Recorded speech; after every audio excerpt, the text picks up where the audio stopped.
In 2009, then Prime Minister Manmohan Singh called the Maoists India's greatest internal security threat. There were then over 100 districts across 6 states where the Maoists operated with impunity. Today, they're just confined to a dozen districts. And from a red corridor, what it once was 20 years back, the Maoists have now been confined to a cul-de-sac or a dead end. Over 600 Maoists have surrendered to the Maharashtra police in recent months, including some high-profile office bearers. In Chhattisgarh, over 125 Maoists were killed this year alone. Over 300 were arrested in this period. The Maoists are now confined to the Abujmad region, a 5,000 square kilometer region, a little bigger than the state of Goa. The 5 big questions we are asking on the News9 Plus show today. Home Minister Amit Shah said in May this year that the Maoists would be wiped out in 2 to 3 years, that is by 2027. Is this a realistic goal? Number 2, Maoists have demonstrated a capacity to bounce back in the past. Is it too early to pronounce mission accomplished? Question number 3, can surrenders by the Maoist cadre indicate that the movement is flagging? Number 4, will capturing the Maoist leadership end the problem without bloodshed? And finally, question number 5, what will the end of Maoism look like? Will it be when the security forces have finally entered the forbidden zone, Abujmad? Joining me to discuss this today are Nirmal Kaur, former DG Police, Jharkhand, and Shubhranshu Chaudhary, peace activist, and my colleague Deepak Badana in the studio here with me. I want to start by asking DGP Nirmal Kaur. Ma'am, the Home Minister Amit Shah said 3 years to the end of Maoism. We've heard that in the past as well, where deadlines were given that, Maoism was on its last legs. It was only a matter of time, a few months, a few years. What leads you to believe that this time, this is literally the last stand for the Maoists, that they don't have very much time and they're running out of space as well? Now the operation against Maoists, the naxal, anti-naxal operations have been really taken up a lot and many notches higher. And there's a multi-pronged strategy approach to the problem. Earlier it was seen only as a police or a combat problem. It is not only a combat problem, it is also a problem of development. It is a problem of accessibility. It's a problem of providing primary education, primary health care, road connectivity, justice, many things to the population living in far off area, not very well off. They don't have much money, but they are all people who want to live with dignity. They're very proud people. They don't want to be mowed down by the the government machinery as it is, the impersonal administrative machinery, which doesn't give value to the citizen. So all these things were instrumental in the rise of naxalism, and now all these problems are being addressed. So one thinks, and there have been many successes also in the recent past. So one is hoping that with all this new, the special security-related expenditure, reaching out to the citizens, providing development, there's many people are swayed by these, especially the youngsters, the romantic ideas of a revolution. So they are being asked to issue violence. They are being made to see that it is not the correct path. If they want to, change the nation, they should join mainstream politics. So all this, and plus the people who leave that, there have to be some alternative for them, like skill development, some mainstream employment, mainstream, a way to live with dignity. They work hard, they earn their own money, and they live like good citizens, which they are basically, but misled.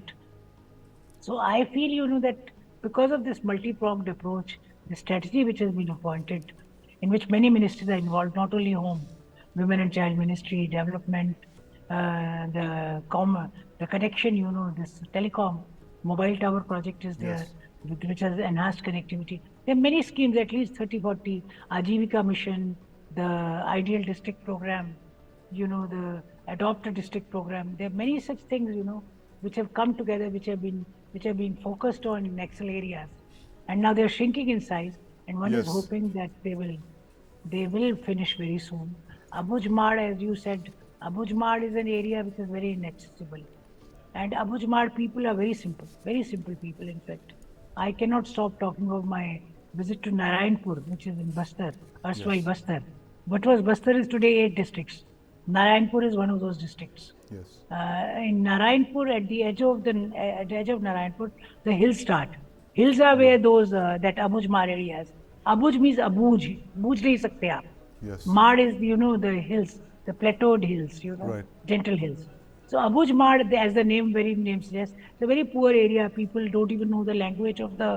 They know neither Hindi nor English. They have their own language, which is they speak amongst themselves. And at the edge of Narayanpur, Ramakrishna Mission Swamis, headed by Swami Vyaptananda, they are running a school for Yes. Abuj Bar children only.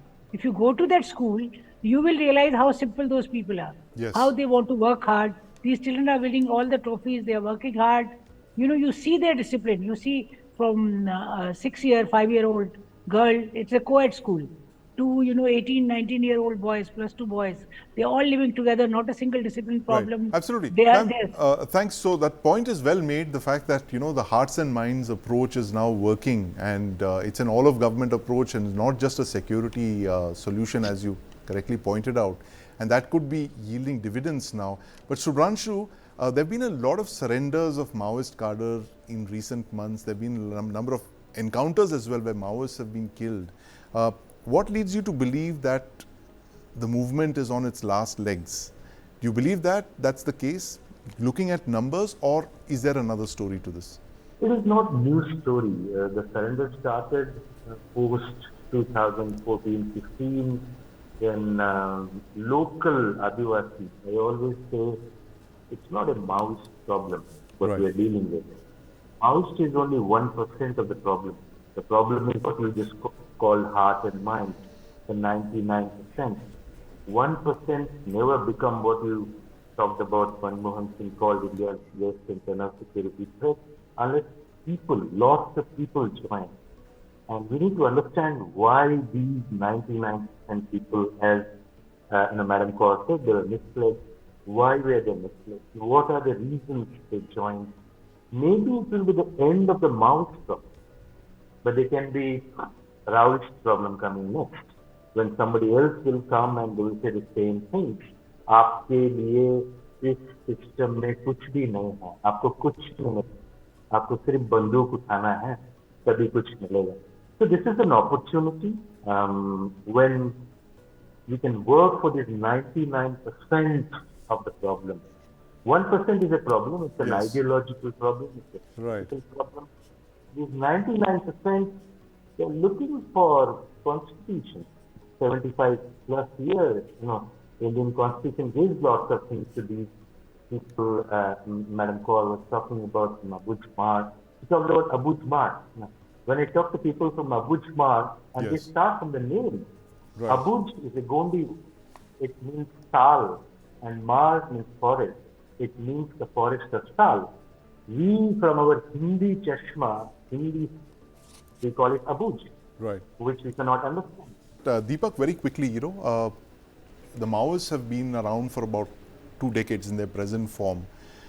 There have been a number of, peaks and troughs in their operations. Is there anything now that suggests that they are literally running out of time and space, given the intensity of the recent encounters and the number of surrendered Maoists that we've seen in recent months, and the fact that they are literally out of space now? So, see, the battle against the Maoists was led on several fronts. Yes. While most people will acknowledge the role played by our security forces, there's another element and a much more useful tool that the government of India has employed. Now, for instance, this year, the village of the most dreaded Maoist in India, Hiten Madhvi, his village now has roads, it's got electricity for the first time in 60, 70 years. So when you look at the masses of Maoists who are surrendering, it's not just the fear of the security forces, it's also the realization that armed resistance is futile and in fact unnecessary. And that there are better alternatives for these people.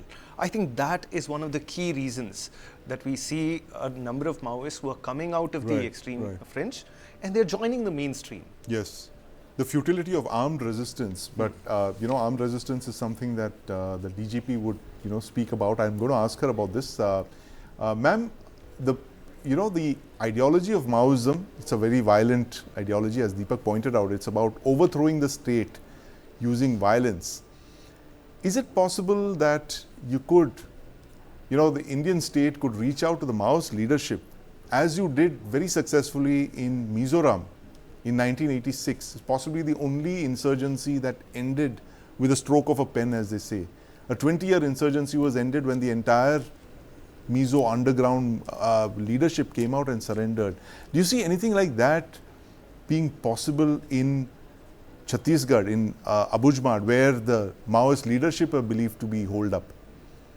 I think it's very much possible, but for the support and encouragement and backing kind of being provided by the urban naxal groups.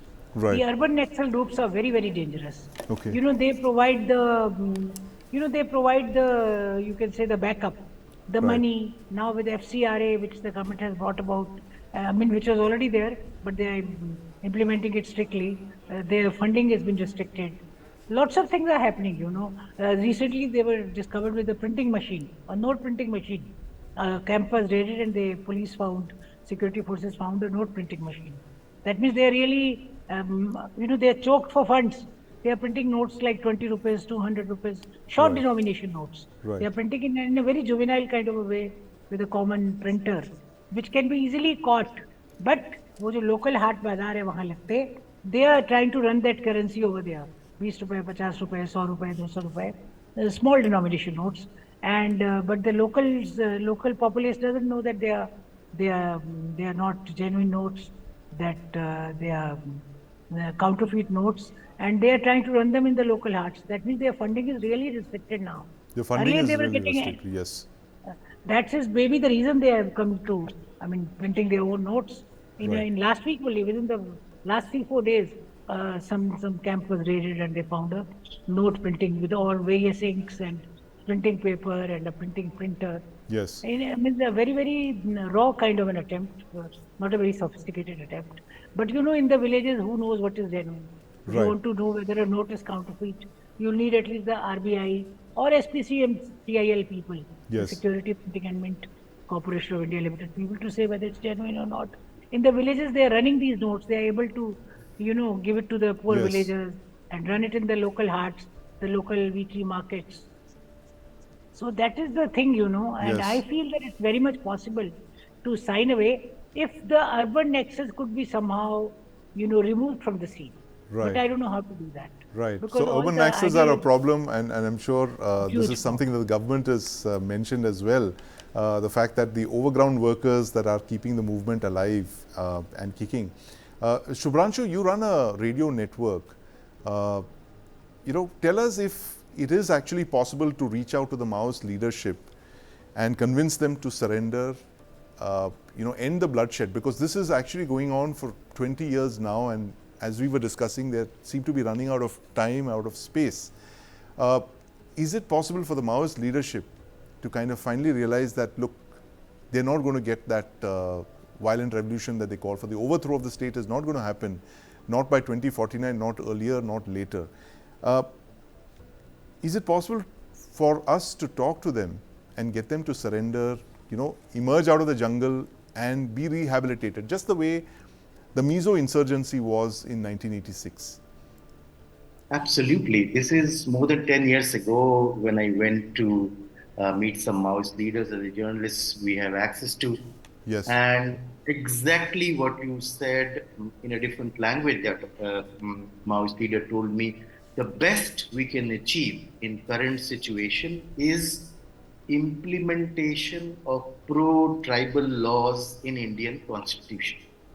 And if you are following Chhattisgarh, Maoists are exactly doing that experiment from last 3 years. They call it Sanyukta Morcha. They call it United Front. The same experiment brought peace. And yes, both sides are killing now. And that's what we want to stop. But Maoists have created these fronts. These are legal fronts where they are demanding legal things. So as in Nepal, they demanded, when they realized that revolution is not possible in Yes. Nepal, they demanded two things.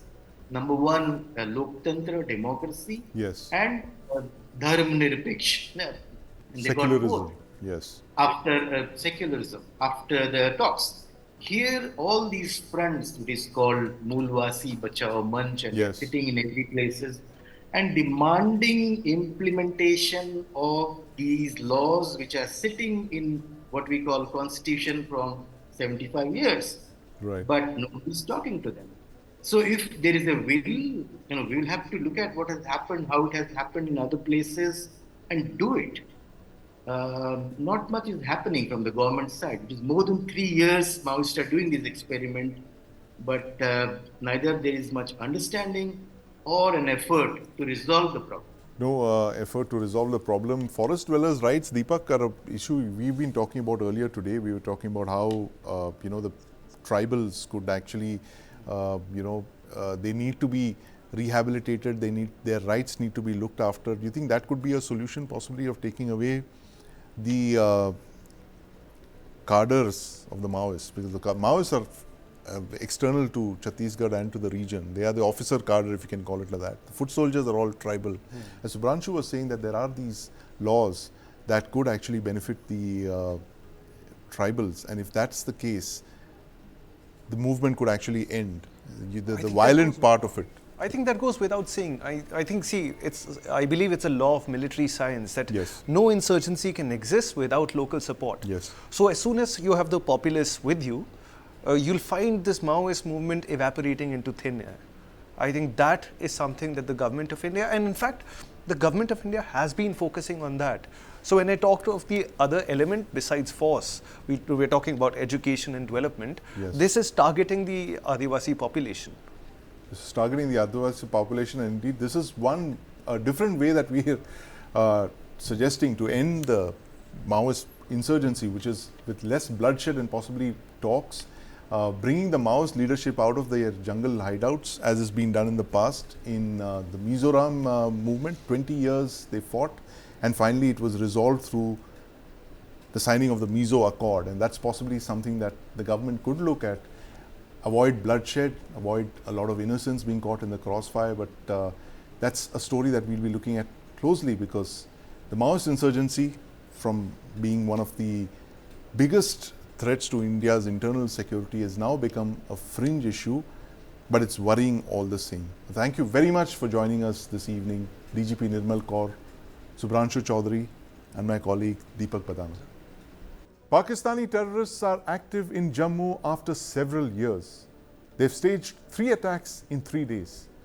We spoke with counter-terrorist expert Dr. Ajay Sahni to understand Pakistan's new game plan in Jammu. Let's watch. Look, it's very, very natural. When you have an adversary who is being squeezed in one territory, he will seek some other territories to operate in. They are not giving up. Certainly not the Pakistanis and those who are operating from across the border. They haven't given up. They do have a very small support base surviving even in Jammu, Kashmir. So the movement towards Jammu is very natural. There was over the past years a significant thinning out of force in the Jammu region, because it was settled, because this is, it's part of what we call the security dilemma. The more successful the forces are, the less they get. Immediately you will recall over the past years there have been so many calls that get the army out of Kashmir, get the central forces out of Kashmir, everything is almost normal, why do you need so much force? So this kind of a premature withdrawal, also withdrawals for other reasons, for instance the Ladakh incidents with China occurred, the army was required more urgently there. So their gaps have developed in what was a fairly effective grid in the Jammu region. The other side is seeing this. So they are taking advantage of this because they are unable to operate with the same level of effectiveness or freedom in the valley. Now as far as surges are concerned, there is absolutely no surge. Let me just take from January this year to the 12th or 13th of June this year, including these incidents. The total fatalities in Jammu Kashmir all told were 32. In the same period last year, there were 39 fatalities. So where is the surge? what do you mean by a surge? You have to have a baseline. Are you comparing with last year? Are you comparing it with the peak of insurgency, when in a single year you had 4,000 fatalities, which 4,011 fatalities if I remember correctly in 2001, which works out to 11 fatalities a day, which is the total number of fatalities in the 3 days, 4 days between the 9th and the 12th. You had 11 fatalities. You used to have on the average 11 fatalities every day in 2001. So, what do you mean by a surge? Look, the lowest point we reached was in 2012 with 121 fatalities. After that, we have never returned to 121 fatalities. Last year was 134. So, we are still above the 121 fatalities before that. There was a year, for instance, they went up to about 461 or something after this government took over in 2014. There was an escalation.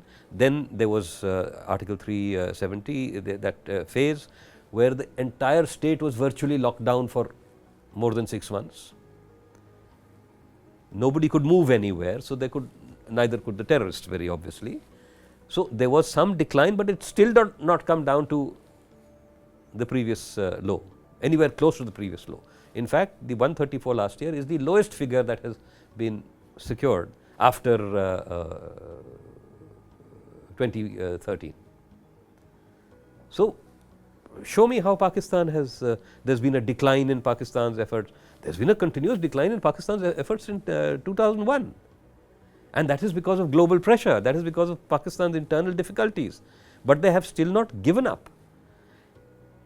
At least the desire to keep this movement alive, even at a minimal sustainable level, that somehow or the other, by some accident of circumstances, new opportunities may arise, and then they should still have some presence there, some support base there, so that they can then escalate. But none of these things, 5 people killed here, 10 people killed there, this has been happening fairly regularly, 40, 42 people killed in single incidents.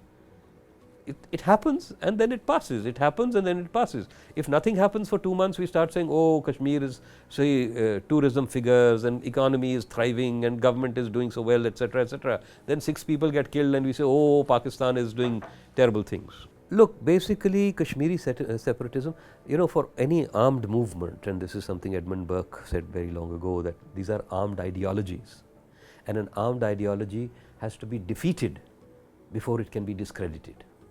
I believe that very substantially this movement has been defeated in Jammu and Kashmir, despite the occasional frisson of activity. By and large, the Kashmiri people have accepted that this cannot succeed. By and large, despite the fact that they may have surviving aspirations for Azadi, they have realized that they have been used by Pakistan. So, they are not so eager to once again be let themselves put themselves at the mercy of the Pakistani ISI. So, it is, to my mind, a manageable problem now. With any insurgency, and you can see this in other parts of the country, even very virulent insurgencies, once the forces have brought it down to a certain level, and I believe that level has been well and truly reached not only in Jammu and Kashmir, but also in the Maoist belt, it is critical to take this to the political plane. You have got to give at least the larger mass of people who may not have magically been transformed into Indian patriots, but who have come to terms with the fact that they must make their peace and live within India. You must give them, and that is a very large majority. That has been a substantial majority all through this. They did not have a voice. Otherwise, if these forces did not exist, no political party would have, whether it is PC, whether it is the Congress, whether it is the PDP, they could not have functioned. So, if they have a leadership there, that meant that there were people who were willing to live within the constitutional system. Those people are still there and their numbers are growing. We have come to a stage where it is no longer a threat to India's security. It is now time to secure political solutions domestically. By political solution, I do not mean go and let us start talking to Pakistan. I am not interested. I have always opposed talks with Pakistan until Pakistan throws away every last terrorist proxy that it has. then maybe you can talk to them, and what you would talk to them about, I don't know. But till that happens, you have got to do this. Look, please understand, we have won against foreign backed insurgents already more than once. It happened in Punjab, it certainly happened in Tripura. Most of the northeastern groups had a base and support outside, whether it be in Myanmar or in Bangladesh or in East Pakistan before that. Mizoram was a result. After the security forces have brought the violence, contained the violence to a certain level, and we are well below that level now, it is then in the hands of the politicians whether the problem is going to be resolved, and it has to be resolved domestically. I am not interested in talks with Pakistan.